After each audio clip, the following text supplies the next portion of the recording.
The following podcast is a deep, shallow dive production. And you're going to love it. Okay, let's go.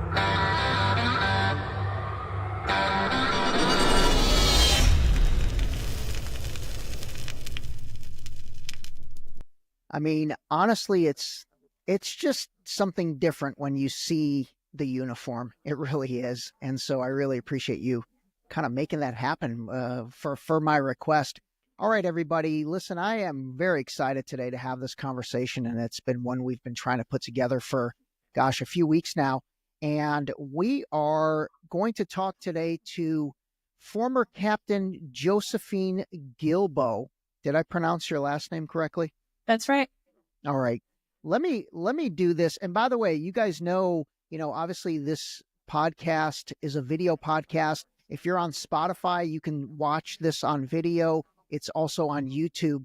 And really, mainly because, man, we've got a decorated 17-year Army veteran that has taken time out of her schedule to kind of talk to us about a lot of things. So let me read this little blurb I found on you to kind of set the stage. And it says, Josephine Guilbeau is a former U.S. Army all-source intel analyst. Her mobilizations include Operation Enduring Freedom, where she supported cyberspace operation for the U.S. Cyberspace Command and the Cyber National Mission Force, earning an Army Commendation Medal for her vital role in the mission success. Since her resignation from the military in 2023, Josephine has been advocating for peace in the Middle East, upholding the highest standards of professionalism and leadership. Her dedication to both her military duties and her community reflects her strong sense of duty and commitment to making a positive impact wherever she serves. Guilbeau earned a Bachelor of Science degree in criminal justice, and she's currently pursuing a master's degree in cybersecurity management and policy. Her awards and decorations include 2 Army Commendation Medals and 3 Army Achievement Medals, recognizing her outstanding service and valor in the face of adversity. That is pretty awesome. And, it's interesting when I meet people in the military, I always obviously thank them for their service. Some people like that. Some people don't like that. But regardless, I'm going to thank you for your service and welcome. Anyway, listen, I really appreciate you taking the time. And, first of all, I think it'll be just fascinating for you to share with us just kind of your journey. And, what was it like being in the Army for 17 years? Yeah. So, I am born and raised in Louisiana. My father was also a veteran, and we grew up in a somewhat lower income family. And so, as many people do join the military for economic reasons, we call it in the military the economic draft. It's basically why I joined the military, to be able to have college paid for. So that was back in 2006. And I started off as a combat medic, and then I eventually went on to get my degree and went to OCS and became an intelligence officer. And from there, I worked at several agencies, like the DIA. I was at NSA for about 5 years. OD&I worked for a short amount of time. And I decided to get out actually because of the Ukrainian war. I had a good friend of mine that had received a warning order to provide a level of echelon care in Poland. And I said, wait, that's just too close to the border of Ukraine. I didn't agree that we should be going to war with Russia. I thought there was definitely a diplomatic way to, come to terms with what was going on there. I don't think we should have ever gotten involved with that. We've used Ukraine as a proxy to degrade Russian capabilities and resources. And in turn, the Ukrainians have lost probably an entire generation of men, and it just really affected me. So I got out at 17 years. That's why there's this weird 17 years instead of 20. And more recently, wow. Let me ask something really quick. So when you talk about Ukraine, you're saying the 2022 invasion of Ukraine, right? Like, do you have, I guess, a knowledge base or experience with, like, the stuff that even happened in 2014 where, Yeah. we Annexation of overthrew Viktor Crimea. Yanukovych and all that? Yeah, I'm familiar with what happened with the annexation of Crimea. I understand what even was taking place before 1994, where the treaty was signed with the Soviet Union to release Ukraine. So I did have some historical context of what was going on there. But more importantly, I knew that Ukraine did not stand a chance to go against a conventional force like Russia. Um, and I felt like that was just a death sentence, that we were going to support Ukraine in doing that instead of coming up with a diplomatic solution, that if we hadn't pushed for that, an entire generation of Ukrainians would still be alive. And I just felt like at the time, which I've been validated in feeling that way years later, that we were just going in to use Ukraine as a proxy. So I got out of the military, and that was February of 2023. Well, from a previous assignment when I worked for DIA, doing work with the detainees in Guantanamo Bay, I was an intelligence analyst for a litigation team. I was privy to certain documentation that made me a little bit more aware of the reality of what our our Department of Defense was capable of. And I started following other media outlets from other countries and regions within our planet, really, Europe, Indo-Pacific, Africa, the Middle East. So, up until this point, I had been receiving and feeding myself with information from Western media, from my own Department of Defense intelligence reports. And for the first time, I took the step to get the perspective of the people within these regions. And this was back in 2017. But when October 7th happened, I was following these media outlets, and I could literally see the footage with my own eyes of what was transpiring inside of Gaza. And I was comparing it with what we were being told here inside of America. And I knew almost immediately that we were being totally lied to. Wow, that is very interesting. Let me ask you a couple things. First of all, backing up to where, you spent 5 years with the NSA. I mean, what is that like? Like, what is the NSA doing on a daily basis? And what is their, I guess, role in our security and just overall in the United States? Yeah, well, the team that I was a part of, if you understand cybersecurity from even just like a basic level, you have a red team, you have red space, gray space, blue space, and it just means that blue space is from our borders in.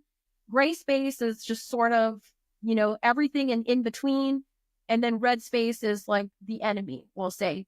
So I work primarily in the blue space. So, no matter what happens on the scale of global powers, there's always going to be a bad actor. I believe right now America's the bad actor, but I'm not going to be so blind to say in the future someone else isn't going to be a bad actor. And so it is really important for us to invest in our national security within our borders. And that was something that I helped work on, which was ensuring that our critical infrastructure was secure and vulnerable. I did mainly operational technology, so like electric plants, water treatment facilities, this type of, I guess, cybersecurity perspective is what I mainly focused on. So that's the team I was on, but I mean, there are thousands of employees and projects at NSA, so it's a wide range. I gotcha. Okay. And like, I have to imagine overall, you hear a lot about a grid attack, and there's going to be a big cyber attack that's going to take out, quote unquote, the grid here in the United States and all that. I just have to imagine the United States is is ready for anything, right? And like, I mean, is something like that even possible? Like, I'm trying to remember there was a, Absolutely. oh, it is Something like that is okay. absolutely possible and absolutely likely. A most likely course of action in the near future is something like that happening. And I will tell you that, yes, the United States invests a lot of talent and money into securing our critical infrastructure. But at the same time, as soon as we recognize one certain vulnerability that exists, our enemies have already discovered 10 more. So it's just like a constant rat race of trying to keep up with the technology advancement and skill and talent that exists in countries like China and North Korea and even Iran and Russia. Got it. Got it. Okay. Okay. That's interesting. All right. You know, I wanna obviously talk a lot about the Gaza stuff because that's how I discovered you. I think I saw you on a clip on, I forget if it was TRT World or somewhere where I believe you were in DC, and you just gave such a, in my opinion, intelligent and honest, take on what was going on. I actually played it on the podcast before. So just give us what you saw. So literally October 7th happens and you start seeing the way the media is portraying it, and it felt weird to you. It felt off. Did it feel like, kind of a, I don't know if I should use the word false flag, but like, did it feel like a setup in order to, basically allow what's happened since October 7th? Just what was that thought process for you? Well, at the same time that I'm witnessing an act of genocide inside of Gaza, I'm also self-reflecting on my own actions and my own participation in what has now opened my eyes to an American empire that has been causing death and destruction in the Middle East for decades, against innocent people. So there sort of was this twofold sort of happening at the same time where I'm not only watching in real time my country funding the genocide, I'm also waking up to the reality that my country has been funding this type of death and destruction in the Middle East for decades. And so this was really this was difficult for me to wrap my head around and process. And I still think I'm sort of on that journey of processing that because I am very much a patriot of my country. I very much believed in the values and the hypocrisy. I believe the hypocrisy. I believe that I was fighting for my country. I still speak with colleagues now that I know killed people in Iraq that say it was for my country. No, it was not. It wasn't. It was for rich elite people that used us as a pawn. And in that moment, I actually drove from Ohio to DC outside of the Israeli embassy, where Aaron Bushnell lit himself on fire to tell us the truth. And so we were having a memorial for him that day, and I went in uniform to pay my respects. I thought for sure that there would be people from his command, other military personnel that would be there as well to show their respects. And I was just so disappointed to see that that not only was our government funding this genocide, our military is now also complicit in it and going to try and sweep it under the rug. As you've seen over the past year, Secretary of Defense Lloyd Austin lying over and over in front of the congressionals and senators about the reality that's happening on the ground. And so in that moment, I spoke from the heart. I don't think anyone is blind to the fact that we have, capabilities inside of our government and military that can do precision strikes inside of Gaza. And that's just not what has happened over the past year. And, it's been indiscriminate bombing of children, and it's on purpose. They're trying to wipe out that population. Yeah. Wow. I mean, That's heavy, man. That is It is heavy. very And heavy. you know, I can totally understand what you're going through. And you know, it's interesting. I mean, in a lot of ways, I'm going through that same thing. I think a lot of people are going through that same thing.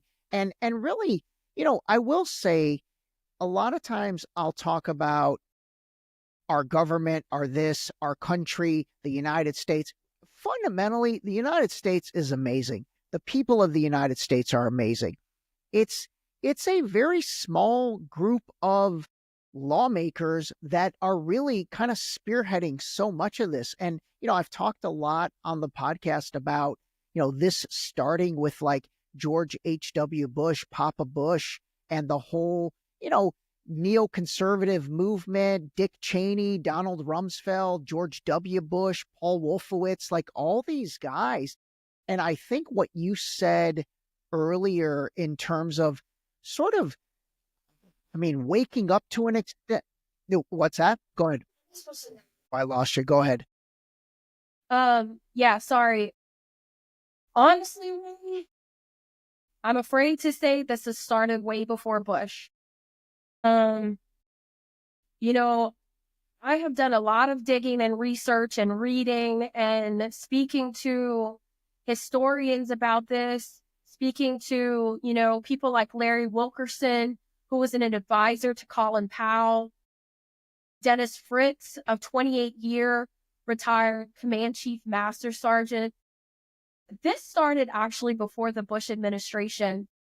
You see, the State of Israel, when it was formed in 1948, there was always this desire to expand beyond the bounds of just where Palestine existed.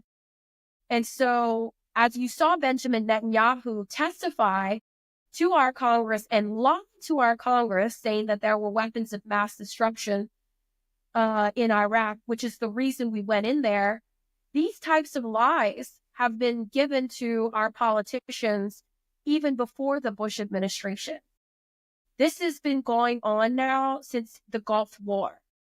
The idea to control the Middle East and the resources there have been going on even before our invasion of Iraq. Wow. Okay. Okay, man, that goes back even further to like the early 90s then. Okay, you know what? Actually, that makes total sense because I think it does coincide to kind of when the Cold War with Russia ended. And basically, it was like, oh shit, we don't have an enemy anymore. We need a boogeyman. We need a big bad wolf. And really, that's when all the craziness in the Middle East started. It was kind of like they went from, you know, Russia being the enemy in the Cold War, or actually at the time, I would say the Soviet Union. And then that ended, and it's like, oh shit, we need an adversary. And then that's when the Middle East stuff started. Man, that is a serious deep dive that I think I'm going to have to go down at some point. Let me ask you this. If I'm being honest with you, this isn't something that like you can process and absorb overnight. You know, it's a year into a genocide. It's a year into this awakening of the reality of our presence in the Middle East and what we've actually done to these communities and these indigenous people. And you know, I'm still absorbing information. It's a lot to take in, especially as a 17-year veteran.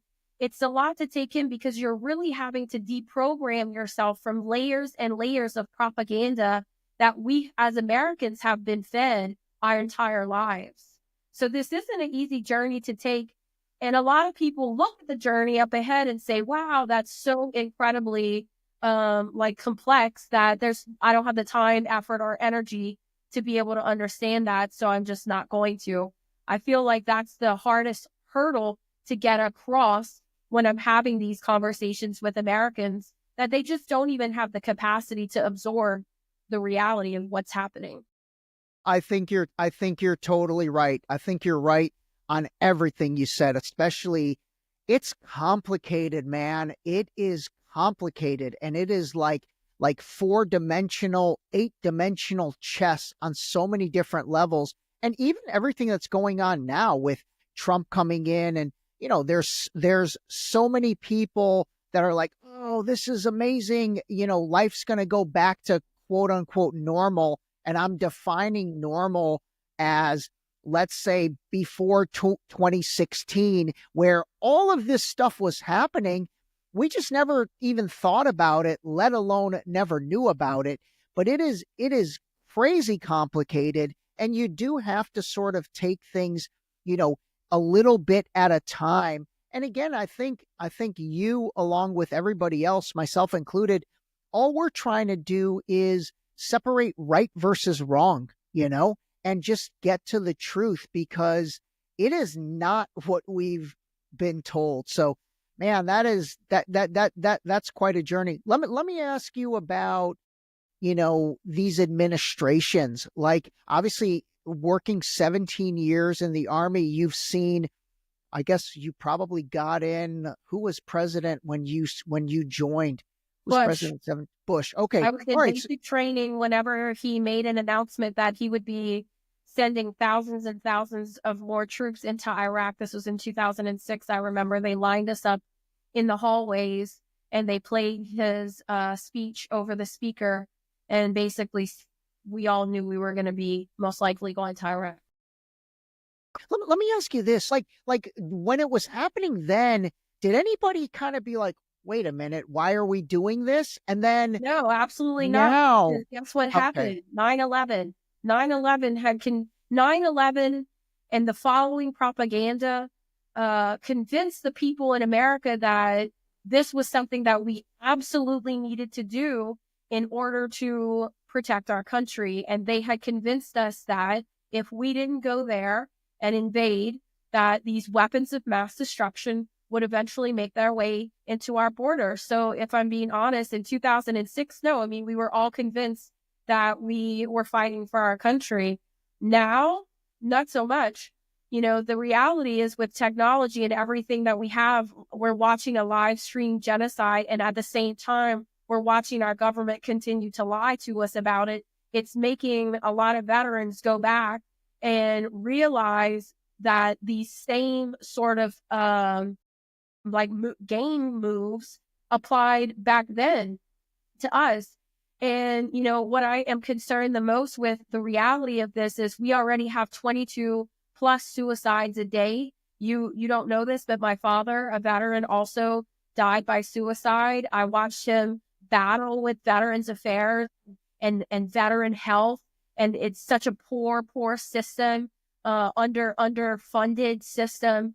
And the reality is we're about to see a significant increase in veteran suicides, because so many veterans this past year have awakened to what they were a part of and what they participated in. And instead of our government confronting that in order to help the veterans, they're going to continue to push this narrative that they were some sort of hero, when the reality is veterans understand deep down that they're not a hero and that they were used as a pawn for these rich people in order to gain access to more land and resources. Wow. Oh man, I'm with you. I think this is absolutely kind of where we're at. And I want to shift into this. I feel like everything you said about 9/11 being the catalyst for, we've got a war on terror. Literally talked about this the other day. I think that's happening again. I think like what the year started off with, the New Orleans, attack, and then the guy in the cyber truck in Las Vegas. I think this is the beginning of that second war on terror. What are your thoughts on those two events? Let's talk about those two for a second. I've been speaking with a lot of different former colleagues and contacts that I have. Earlier today, I've had a conversation with a former State Department official who resigned. I also had a conversation earlier today, as a matter of fact, with a former Pentagon advisor, retired military. Last week, I had a conversation with retired Colonel Larry Wilkerson, and we're having these conversations about these situations. And, there are several theories about what's going on.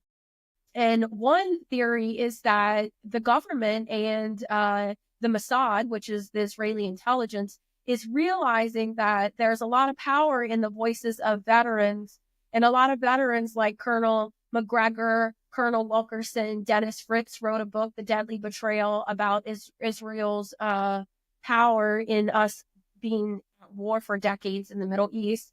And myself, Greg Stoker, who's a ranger that does geopolitical analysis, I think they're realizing the power in our voices of speaking the truth.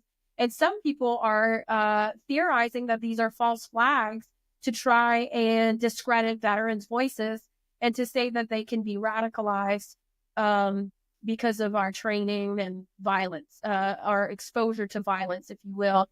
And then I actually take a different approach on thinking about it, because I think that, like I said before, so many veterans are waking up to the reality of what has happened to us, what we continue to do, and they want to be heard. They want to be heard that this is not okay. They want to be heard that we need to stop doing this right now. And like Aaron Bushnell, self-immolating and screaming the truth, like this active duty Green Beret committing suicide and sending an email to Sean Ryan and this other retired warrant chief.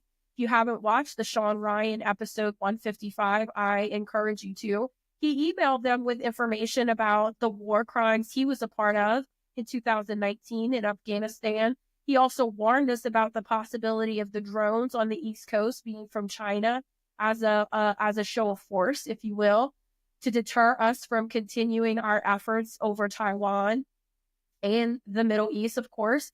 And, you know, I just feel like we as a country and our government needs to take a really hard look at the reality that veterans are coming to the conclusion that they've participated in war crimes and that they've, you know, sacrificed their consciousness as humans in order to do it.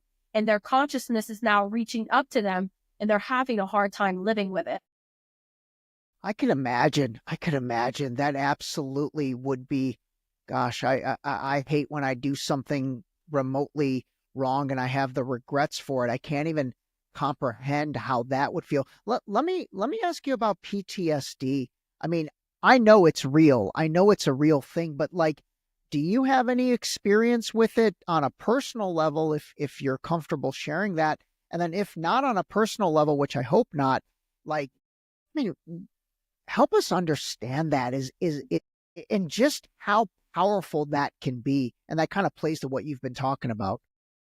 Yes, I'm actually diagnosed with PTSD myself. I am currently going through the VA process to be able to get the, you know, help and disability that I should receive. I mean, I don't know how that's going to work because, like I said, I don't have a whole lot of trust in our VA institutions right now, growing up watching my father battle with them back and forth. But, you know, PTSD, it's something that our institutions are not prepared to treat, because it is going to take our government being able to recognize and acknowledge and confront the fact that they sent American men and women to do the bidding for rich people and force them to do things based on lies. I think that until the government is prepared to acknowledge that from a true deep-rooted perspective, only then can we start to actually see healing happening amongst the veterans so that they can understand that they were a pawn. They believed what they were told. They believed that they did things, you know, for our country. And now they realize that they didn't. And at the very least, our own country is going to acknowledge that. Until then, the only thing that they really do for us is put us on a bunch of medicine to numb us up. When my father committed suicide, right. and I cleaned up his room afterwards, you know, several weeks after I was going through his things, cleaning things up, I found cases and cases of bottles of depression medicine that they were sending my father, and pain medicine that they were sending my father, because they refused to actually have surgery on the back injury that he had from his time in service. And so they were just sending him all these opioids to take, and then also depression medicine. And this is what they do. They don't actually help us. They just send us a bunch of, depression medicine or anxiety medicine, numb us up, and pain medicine, numb the pain, and then, keep it moving. That is fascinating. That is fascinating. It's ridiculously, like, just makes you mad, and it's so unfortunate. But I think you're 100% right. And it's funny. I just watched a couple weeks ago. I watched the documentary on Netflix. Actually, it wasn't really a documentary. It was a series about, I think it was called Painkiller, and it was about the whole Purdue Pharma and just how they completely blitzed the market with OxyContin and all the damage that OxyContin did in terms of just numbing people's pain and then getting them addicted to it. And, how many hundreds of thousands of people died from that, their lives that were altered, the families' lives. It's so sad to hear your father's story. My deepest condolences in that he wasn't, he wasn't helped. It was just like putting a Band-Aid on his problem and enabling him to self-medicate, to forget about it. It's just awful. Oh. And my story, Ray, is only one of thousands and thousands and thousands. I have no doubt that within the next year, we're going to see a significant increase in veteran suicide. We're going to see an increase in veterans on substance abuse, alcoholism, drugs. We already have a fentanyl issue here. I would not be surprised if we're going to see an increase on veterans dying from fentanyl, because there's no access to the care that's truly, truly needed for veterans here. And this isn't just veterans. We're talking an entire American population that is completely traumatized by watching our government fund a genocide. I mean, we have people who, like myself, are literally traumatized from watching babies getting bombed every single day on live TV. And then we look at our leaders speaking, and they're just in total denial. And it's so traumatizing. And doesn't it just connect so much with what I'm saying about the denial of what veterans have to go through? It's like they just want to diagnose these veterans with PTSD, put them on medicine to numb them up, and deny the fact that they use them as a pawn to go to places like Iraq and Afghanistan. And now we have, troops in Israel to die for the rich man. It's all about maintaining some level of perspective. And the entire American population is awakening to the fact that we don't live in a democracy anymore. We don't have a say anymore. Our politicians lie to us in our face. They use the Western media, in which we all know they control. Now they're trying to ban TikTok. Mitt Romney did a panel with Secretary Anthony Blinken. You can Google it. Mitt Romney and Anthony Blinken speak about TikTok.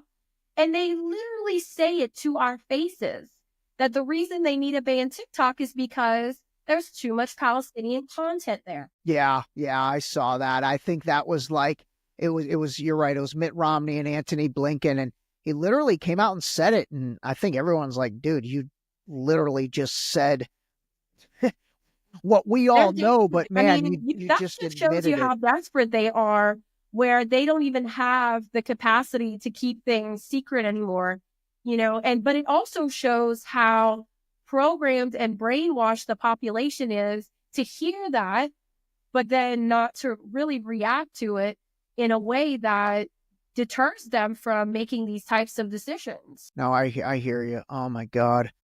All right. What else? Honestly, I think we're having some connection issues today. So I'm gonna wrap this up, only because I want to do another episode where we get into some real deeper topics. And, I know there's crazy weather in the East Coast and Midwest. So I think that's definitely affecting things. I mean, any parting words for us? First of all, I totally appreciate this. This was such a great start. Yeah, thanks, Ray, for having me on. I guess my final word is a call to veterans and a call to the American people to please wake up to the reality of what's going on. What we're witnessing, this genocide that we're witnessing in Gaza, is directly connected to us here in America. The administration just signed another $8 billion for weapons to Israel when we here don't even have health insurance, or our men are working 60 to 80 hours a week to be able to make it month to month. It's not sustainable, and we need every voice to stand up and speak up against this. Absolutely. Absolutely. Well, hopefully there'll be more people like Thomas Massey and Rand Paul. Those are kind of the only two guys I think really get it. Absolutely. So we'll see. This Trump administration, I mean, it has a lot of people excited, but I don't know if they're excited about the right things. And I don't know if they realize kind of, what potentially could be coming. I'm going to be positive and hope that it is a change for the better. But anyway, we'll see. All right, listen, I really, really appreciate it. I swear to God, I want to talk a lot more. Let's let the weather clear up a little so there's no internet connections. I'd love to have you back on and we can delve into some more topics. Sounds good, Ray. Thank you. All right, hang on the line. All right, everybody, more to come with Josephine, and we will talk to you soon. This episode was brought to you by the new book, Deep Shallow Dive Into You, available now on Amazon and Barnes & Noble in hardcover and paperback. Don't forget to sign up for our new mailing list on our website at deepshallowdive.com.